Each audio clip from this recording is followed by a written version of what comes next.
Buenas noches, yo soy Ros y este es mi podcast Cóctel de Libros, en donde cada viernes les leeré algunos cuentos, narraciones, novelas y demás selecciones que pertenecen a mi biblioteca personal, el cual podrán acompañar con una bebida sugerida para maridar con el libro seleccionado. Y bueno, sin más preámbulo, les presento el libro de hoy y que les recomiendo acompañar con un mate dulce. El libro es Historias de Cronopios y de Famas, escrito por Julio Cortázar. En esta ocasión, les leeré varios cuentos que pertenecen a Manual de Instrucciones, Ocupaciones Raras y Material Plástico. Manual de Instrucciones. Preámbulo a las instrucciones para dar cuerda al reloj. Piensa en esto. Cuando te regalan un reloj, te regalan un pequeño infierno florido, una cadena de rosas, un calabozo de aire. No te dan solamente el reloj, que los cumplas muy felices y esperamos que te dure porque es de buena marca, suizo con áncora de rubíes. No te regalan solamente ese menudo picapedrero que te atarás a la muñeca y pasearás contigo.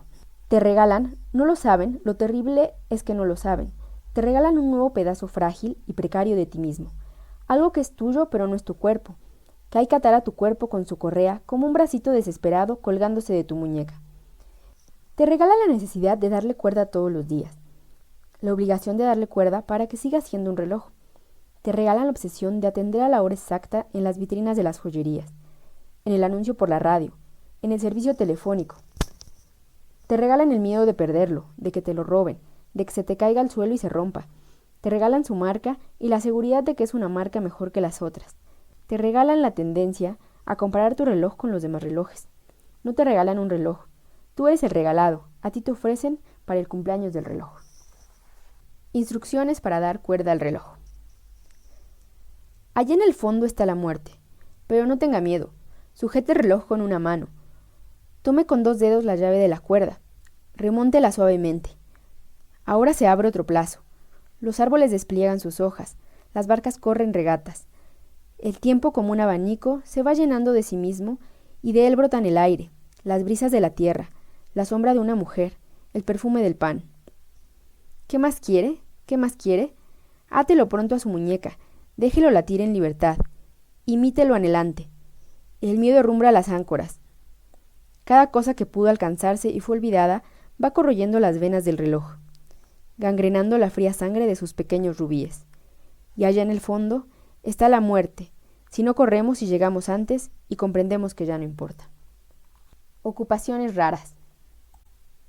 Etiqueta y prelaciones. Siempre me ha parecido que el rasgo distintivo de nuestra familia es el recato. Llevamos el pudor a extremos increíbles, tanto en nuestra manera de vestirnos y de comer, como en la forma de expresarnos y de subir a los tranvías. Los sobrenombres, por ejemplo, que se adjudican tan desprevenidamente en el barrio de Pacífico, son para nosotros motivo de cuidado, de reflexión y hasta de inquietud. Nos parece que no se puede atribuir un apodo cualquiera a alguien que deberá absorberlo y sufrirlo como un atributo durante toda su vida.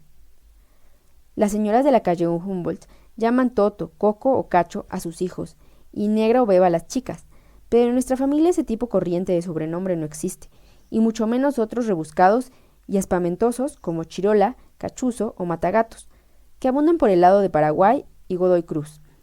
Como ejemplo del cuidado que tenemos en estas cosas, bastará citar el caso de mi tía la segunda, visiblemente dotada de un trasero de imponentes dimensiones. Jamás nos hubiéramos permitido ceder a la fácil tentación de los sobrenombres habituales. Así, en vez de darle el apodo brutal de ánfora etrusca, estuvimos de acuerdo con el más decente y familiar de la culona. Siempre procedemos con el mismo tacto, aunque nos ocurre tener que luchar con los vecinos y amigos que insisten en los motes tradicionales. A mi primo segundo el menor, marcadamente cabezón, le rehusamos siempre el sobrenombre de Atlas que le habían puesto en la parrilla de la esquina, y preferimos el infinitamente más delicado de Cucuza. Y así siempre. Quisiera aclarar que estas cosas no las hacemos por diferenciarnos del resto del barrio. Tan solo desearíamos modificar gradualmente, y sin vejar los sentimientos de nadie, las rutinas y las tradiciones. No nos gusta la vulgaridad en ninguna de sus formas, y basta que alguno de nosotros oiga en la cantina frases como «fue un partido de trámite violento» o Los remates de Fayolo se caracterizaron por un notable trabajo de infiltración preliminar del eje medio, para que inmediatamente dejemos constancia de las formas más castizas y aconsejables en la emergencia. Es decir, hubo una de patadas que te la debo, o primero los arrollamos y después fue la goleada. La gente nos mira con sorpresa, pero nunca falta alguno que recoja la lección escondida en estas frases delicadas. Mi tío el mayor, que leía a los escritores argentinos, dice que con muchos de ellos se podría hacer algo parecido, pero nunca nos ha explicado en detalle. Una lástima. Tía en dificultades.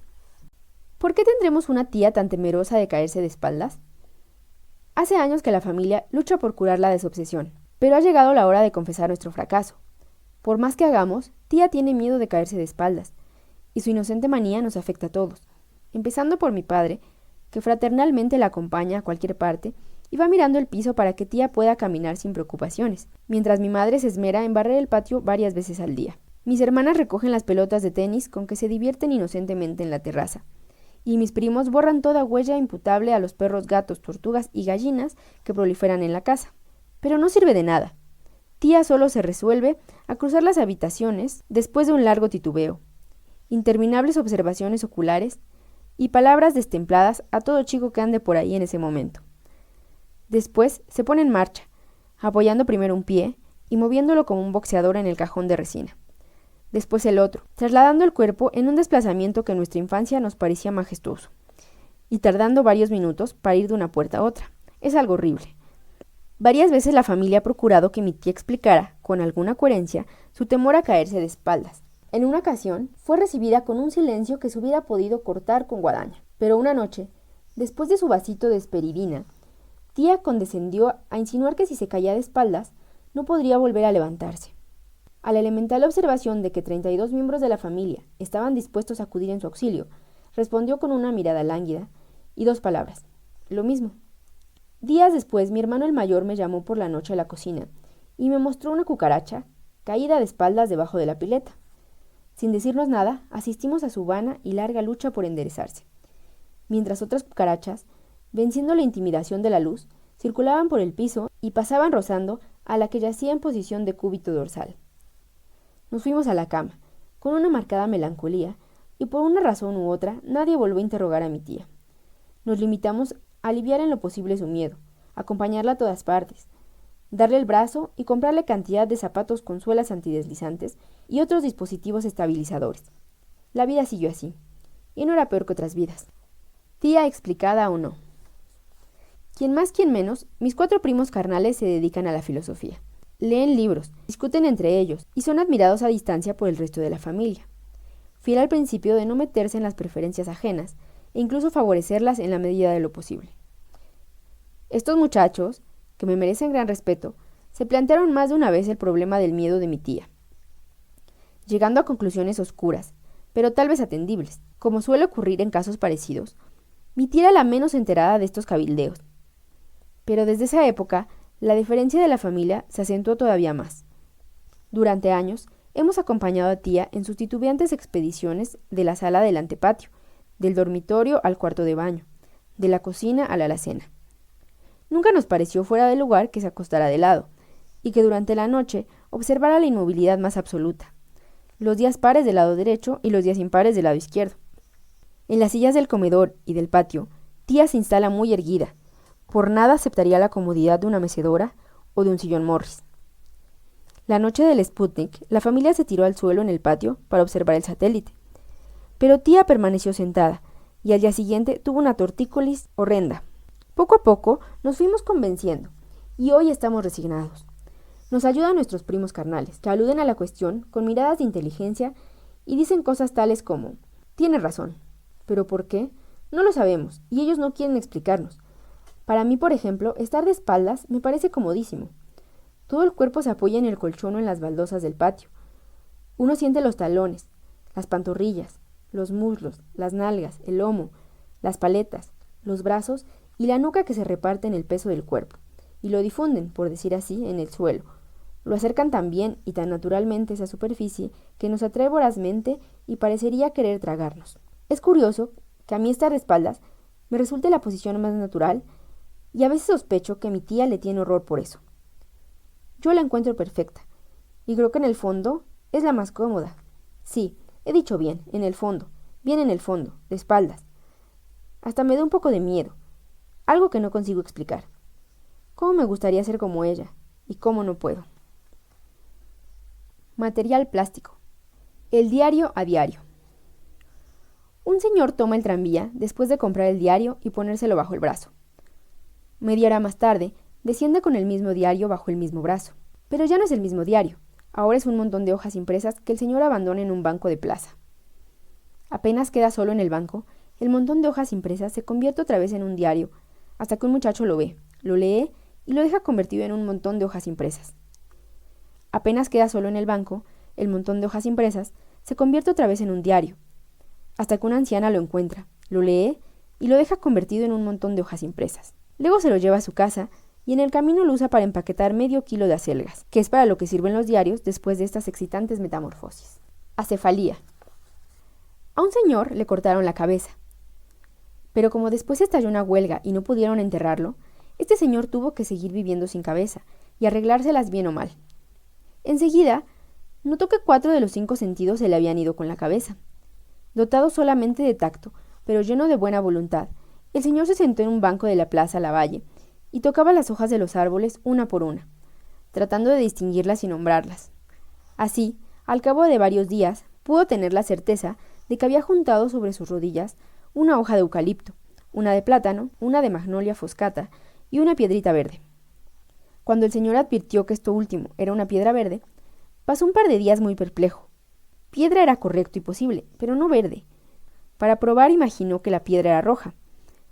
Y en el mismo momento sintió como una profunda repulsión, un rechazo de esa mentira flagrante, de una piedra roja absolutamente falsa, ya que la piedra era por completo verde, y en forma de disco, muy dulce al tacto.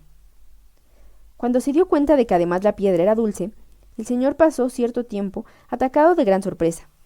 Después, optó por la alegría, lo que siempre es preferible, pues se veía que a semejanza de ciertos insectos que regeneran sus partes cortadas, era capaz de sentir diversamente. Estimulado por el hecho, abandonó el banco de la plaza y bajó por la calle Libertad hasta la Avenida de Mayo, donde, como es sabido, proliferan las frituras originadas en los restaurantes españoles.